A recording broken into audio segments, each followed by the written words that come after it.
Hi there, and welcome to the Wisdom of Whitehawk, where the collective consciousness known to us as Whitehawk offers a bridge to find purpose and meaning in your life, to follow your path wherever it takes you, with loving guidance. Alan Herring channels Whitehawk, and Gail expands on the teachings. Enjoy this episode. And are we having fun? Exploring the expansiveness of our higher self. Embracing and acknowledging the contrasts that everybody does have and will have. Just to have those contrasts will make us grow expansively. And what a wonderful thing to do is have a tool at our beck and call, in our toolbox, that will actually help us move forward, onwards and upwards, ever increasing, ever expanding, ever vibrating. And that tool is having those contrasts in life. The contrast could be how you get up in the morning. Whether it's raining or it's sunshine, what do you like?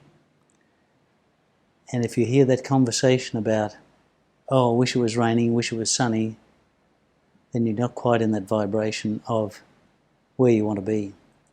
And it's about embracing that contrast, your perceived contrast. If it's a sunny day, it's a sunny day. If it's a rainy day, it's a rainy day. And it's about enjoying the expansiveness of that particular climate.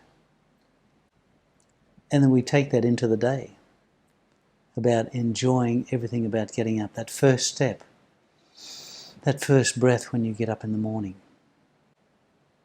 The first thing that you look at is actually appreciating everything in your vision.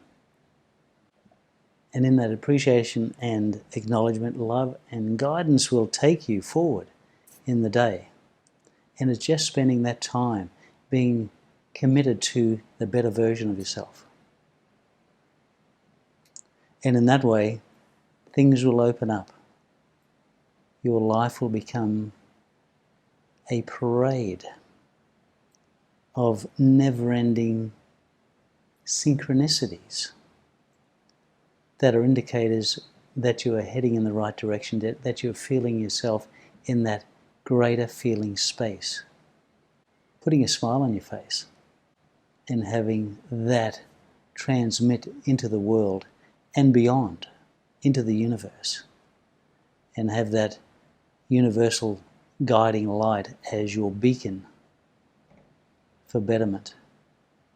And as we move through that, it is, and we've said this before, it is about the self-talk, the language we use about ourselves, the surroundings, the people you meet, the people you speak to, and the people that you interact with, and the beings that you interact with.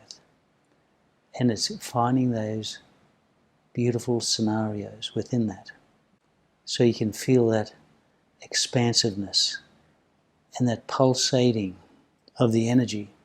And that's the energy of the universe in synchronicity, in sync with your human body.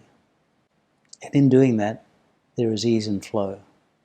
Everything is expanding, and there's easiness. It's finding a parking spot and knowing that you're going to find it. You're tapping into that universal force that is guiding you. Your higher self is shining that light on that car parking spot, and everything works out in that linear time that humans talk about. But what we're talking about is that expansive time, and it's ever expanding.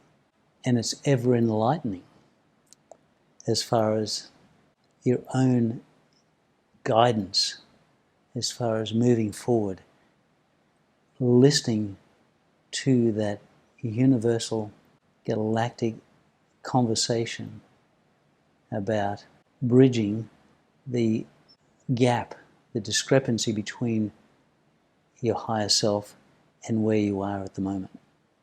And isn't it a wonderful thing when they are in sync or pretty close together, when that gap between where you want to be and where you are at the moment. And there's more smiling, more brightness, more great communications, more great conversations when you are having that conversation with people and like-minded people who have bridged the gap between where they want to be and where they are at the moment. That becomes easy, that conversation, that communication, and it's being open and receptive to those elements that bring everything together. Nothing's gone wrong.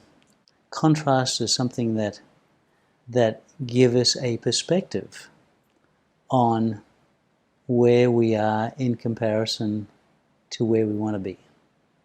And so it is seen as an asset.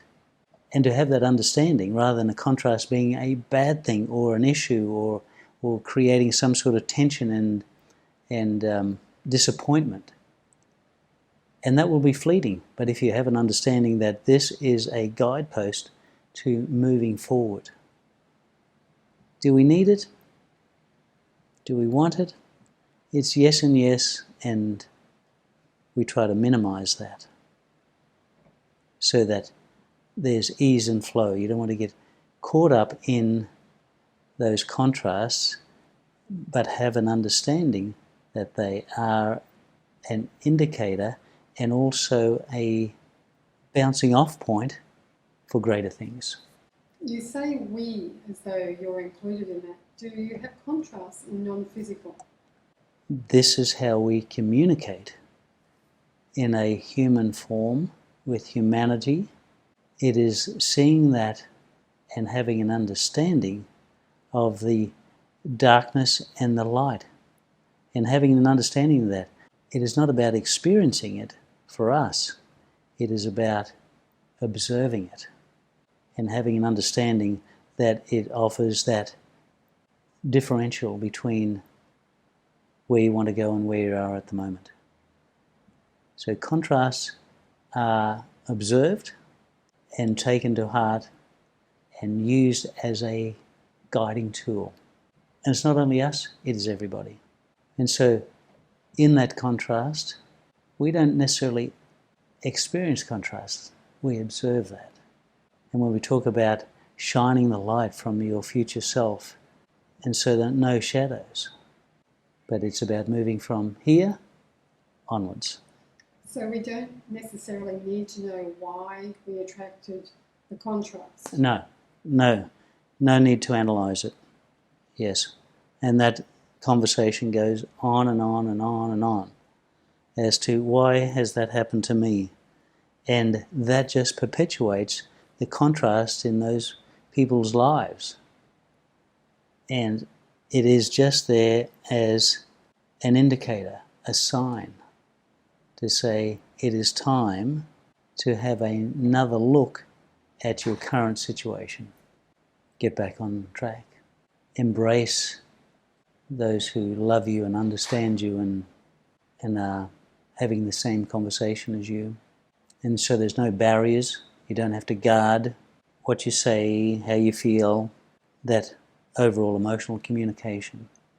If you're guarded in how you feel, things you say, how you go about life, that is grating against the true essence of yourself. As that manifests, initially it's just a seed of that manifestation, and in recognizing it at that embryonic seed state, before it becomes pain, there are little indicators. Before it becomes prolonged pain, it might be a niggle, and it's actually recognizing it and acknowledging and thanking that situation for bringing one back to your authentic self. And of course, when you're in pain, life is harder. The pain is a constant reminder because it's an ever-evolving manifestation of that seed. It's growing. It can always come back. It has momentum. So there are degrees of contrast, aren't there? They start off as whisper and then they go into pain. So how do we recognise the contrast early on? It is by your feeling. How does that make me feel? Is it irksome? Does it make you feel uncomfortable? Does it manifest itself in like thoughts, like emotions, other things, piggybacking, so to speak? When you feel you're going down that track, that dark alley of buying into other people's conversations or buying into your own conversation that doesn't make you feel good. That is a great conversation. We hope you enjoyed this episode. If you'd like to know more about the wisdom of Whitehawk, you can go to www.wisdomofwhitehawk.com. Thanks for joining us.